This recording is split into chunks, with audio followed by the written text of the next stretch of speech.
Welcome back, subscribers. This is Johnny Hopper, and in today's video, I'm going to predict the top 5 finishes in the 2019 Lucas Oil AMA Pro Motocross Championship.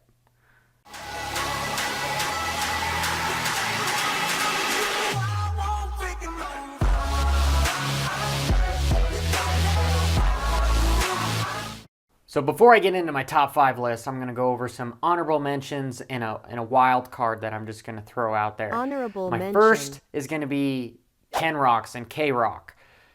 Unfortunately, I personally think he's got mono. He hasn't officially said anything, but towards the end of the Supercross, his lap times were there, but over a 20-minute main event, he had a hard time finishing strong. And with motocross, you've got basically 2 main events, both each 30 minutes plus 2 laps. They're almost double the size of or the length of a Supercross main event. I think it's going to be hard for him to have his fitness be there. Next one is Jason Anderson. It was just normal practice day, beginning of the day, and I went to go place my front wheel in the whoop section and completely missed the first swoop. So my front end just went into the hole and probably about like just your stereotypical, whoop section crash. So it wasn't like too high speed, but it was probably the worst way you could crash going in that area, so that's how it is. He is the 2018 Supercross champ that got hurt. He's never won an outdoor race in the 450 class. I don't think he's going to be top 5. He might be top 10. He might have a couple really good finishes where he's on the podium, but consistently, I don't think he's going to be there to finish top 5 in points. Justin Bogle, he won a race a couple years ago, I think in 2017, and he's been fairly decent in the Supercross. His Supercross season ended strong, but the Rocky Mountain MC KTM team, he's filling in for Benny Bloss. That's supposed to come in around round 4, I believe, because he had an ACL injury. It'd be cool if they keep him on the team, but we know with rising costs and yada, yada, yada, having 3 riders, Baggett, Bogle, and then Bloss, it might be difficult for them to pay for all the riders and have all the equipment to go to each and every round. So with that being said, Benny Bloss, he's automatically out because he's coming into the season late. And it's going to be difficult for these guys to jump in late when everyone is already tested and they've got a good setup going. Same thing with Wilson. Wilson's coming in late because of re-injured his shoulder, and his crash in Denver essentially put him on the ground. But it's cool to see him still have the factory ride. I'm stoked for him. I think he's going to be up front at times, but just starting from round 4 or so, you're not going to be in the points battle. And then Aaron Plessinger. I've been seeing some rumors because of what he did in Daytona that Ryan Villopoto is going to fill in for him. No fucking way. It's not actually Ryan Villopoto. It's going to be Dean Ferris. And Dean Ferris is actually my wild card. He's an Australian motocross champ. And personally, just my biased opinion, I don't think we have the fastest riders in America anymore. Not saying that Australia does. I definitely think the GPs with Antonio Caroli and Jeffrey Hurlings are some of the best riders on a motocross track in the world. Supercross is different. I think we have the most talented, fastest riders in Supercross here in America. But in motocross, I think it's shifted. I do think Dean Ferris, he's a fill-in for Aaron Plessinger for at least the first 3 rounds or so. I think he's going to be up there. He might actually surprise, and I'd like to see him get on the podium. We'll see. That's why he's a wild card. I think he's going to be top 10 for sure, and if he gets in top 5, I'm going to be super pumped. So I'm going to go in a descending pattern. I'm going to start with 5th. I'm going to say my 5th pick is Blake Baggett. He's Chupacabra. This guy's an amazing rider. He's a better motocross rider than I believe Supercross rider, and he just came off of a good Supercross series. So I'm stoked for him. I think he's going to finish 2nd, 3rd in some motos, but I'm thinking he's going to finish 5th for the series. If we look at his statistics, well, he got 2/3 at Thunder Valley, and then he didn't get another 3rd until Spring Creek, and then he ended up the season at the second to last round at Budds Creek with a 2nd in the 2nd moto.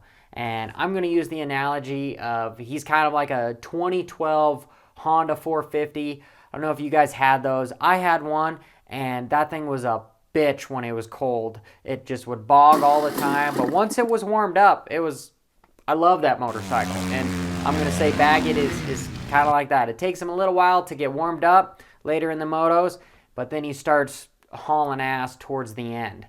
And he's my 5th pick. Let me know what you guys think.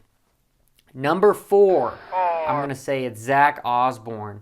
Last year's champ in the 250 class, but he ended up getting hurt, and he ended up pulling out at Lakewood at round 3, but he looked like he was going to potentially win almost every race or get close to winning every race. He was going to win the championship again. At least that's what I was thinking was going to happen with Osborne.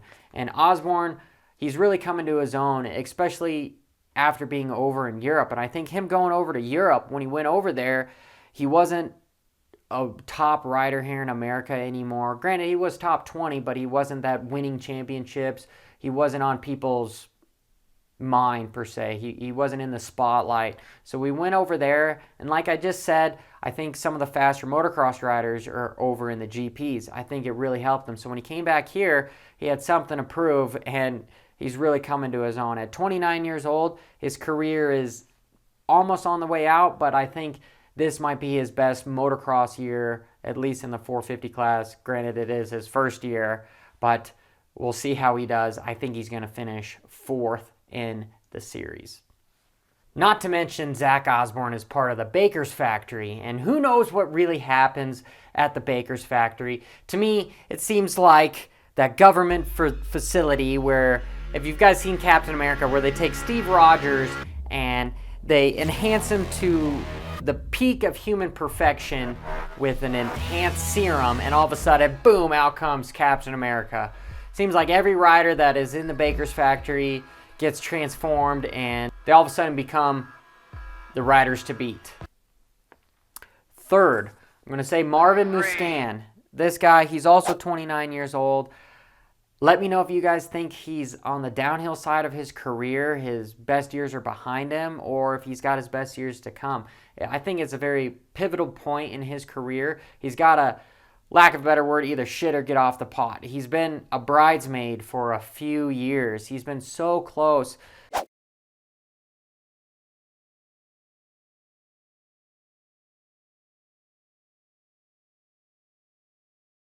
So the rider that's going to finish 2nd on the podium, I think, is going to be Cooper Webb. I think he's coming into his own. He's young. He's 23. His best years are ahead of him. He's on a great team. He's at the Baker's factory. He just come off an amazing series or season for the Supercross. Do I think he might start off a little slow? Yeah, because it's hard. I think it's hard for these riders, especially if you win. If you look at like Jason Anderson, you win the Supercross series, and then you got to move straight into motocross. They're still in celebration mode, where some of the other riders are just 100% determined to make a point and win something that they lost in the previous series. I think he's going to be a front runner. I think he's going to get good starts. He might not be consistently the fastest rider on the track, but he's going to put himself in a good position. He's got great race strategy, so he might not be the fastest, but I think he's going to have plenty of podiums, a couple moto wins here and there, and it's going to be tight towards the end of the season. My number 1 pick is going to be a three-peat from Eli Tomac. Eli Tomac, I know he had a rough Supercross series, and I think the reason is because he gets in his own way and he ends up making a mistake. And you only have 20 minutes in Supercross, where in motocross you have 2 30-minute motos. So he's got almost double the time to make a mistake, get a bad start, come back through the pack. And this rider, he definitely seems unhuman at times, where, he gets a bad start, he's riding around in 8th, 9th place for 15 minutes, and then all of a sudden just turns the wick up and starts dropping 4 seconds a lap. The majority of us riders, myself included, you start off hot and you end up slowing down, and by the end of the race, you're 3-4 seconds a lap slower. This guy gets faster as the riders get slower, and it's unbelievable to see him be at times 4 seconds a lap faster than the leaders than Marvin or Ken Roxon. It's insane to watch. And I think just looking back at his statistics, last year he went 1, 1, 1, 1, 1, 1, 1, 2, 1, 1, 3, 1, 2, 36, 9th, 1, 1, 1, 1, 1. Like, this guy is going to be tough to beat. And I think it's just silly to bet against him, especially when it comes to motocross. And I don't believe we've had a three-peat in motocross as far as somebody winning the championship 3 years in a row. Besides Carmichael. I think Carmichael's the only guy that's been able to do it, at least here recently. Anyway, I'm going to do a 250 lights prediction. So I hope you like this one. Let me know what your predictions are in the comments below. And if you like my videos, please like, subscribe. And if you have any questions or you want to see any more videos or you have a suggestion about a new video, well, message me on Instagram. I'll try to get back to you. And until next time, have fun, guys, and be safe.